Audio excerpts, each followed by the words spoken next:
Les informations, bonsoir. Une trentaine de responsables de ressources humaines suivent une formation sur un nouveau système de gestion de performance coordonné par le Bureau du service public. Ce matin, la secrétaire en chef de ce bureau, Sheila Mohidine, a démarré la troisième phase du programme de formation pertinente à la gestion de la base de résultats qui a déjà été mise en œuvre au sein des secteurs du gouvernement. Cette session de formation de 3 jours prépare ses responsables pour qu'ils puissent appliquer ce nouveau contrat sur la performance. Tous les travailleurs du gouvernement feront partie de l'an prochain objet de ce nouveau contrat. Le chef de direction de l'autorité de sécurité maritime, capitaine Joachim Valmont, a annoncé les restrictions qui seront imposées pendant ces 4 jours de célébration de la fête de l'Assomption de la digue à partir du 12 jusqu'au 15 août.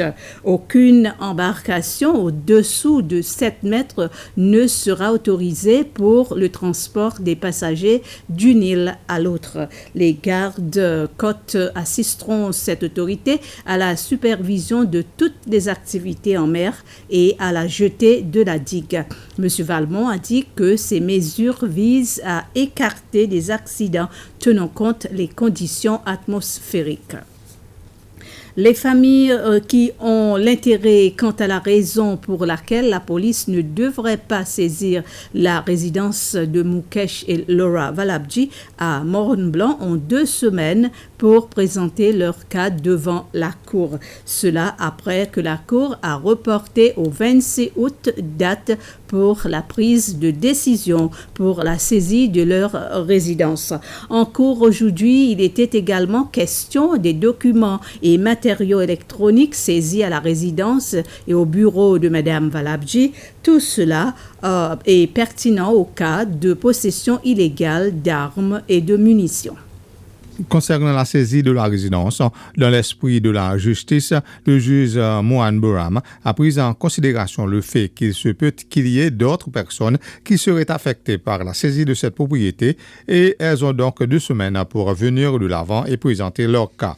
La police a terminé ses recherches dans cet endroit, mais sous la loi contre le terrorisme, si les armes sont découvertes et saisies dans cet endroit, celui-ci doit être saisi jusqu'à le cas se termine.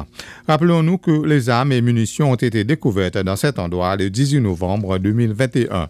Concernant les documents et matériaux électroniques saisis à la résidence et au bureau de Mme Valabji, il n'y a aucun suivi ce matin vu que l'avocat du bureau du procureur n'y était pas présent et il est à l'étranger.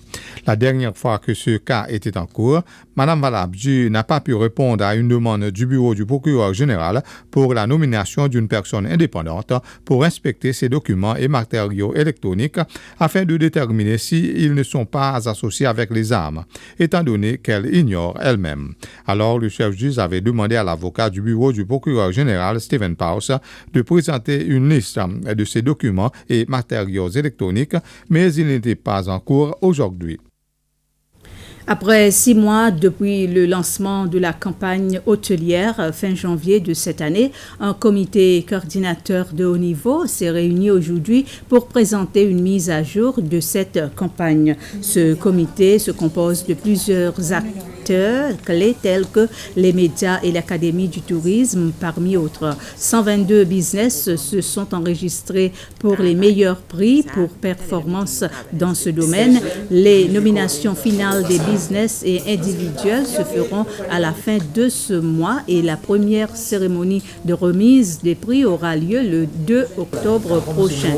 Dans le cadre de cette campagne, toujours 42 écoles ont commencé leur club de tourisme, parmi lesquels 37 ont déjà été adoptés par une entreprise touristique et 5 organisations, y compris le département du tourisme, a participé à l'atelier de formation en service hôtelier.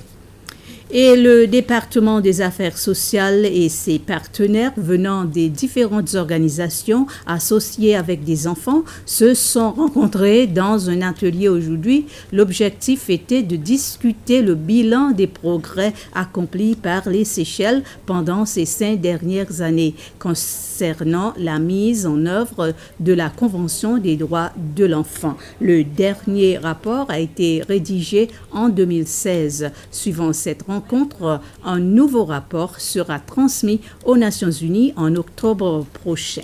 Voilà, c'était les informations. Merci de votre attention.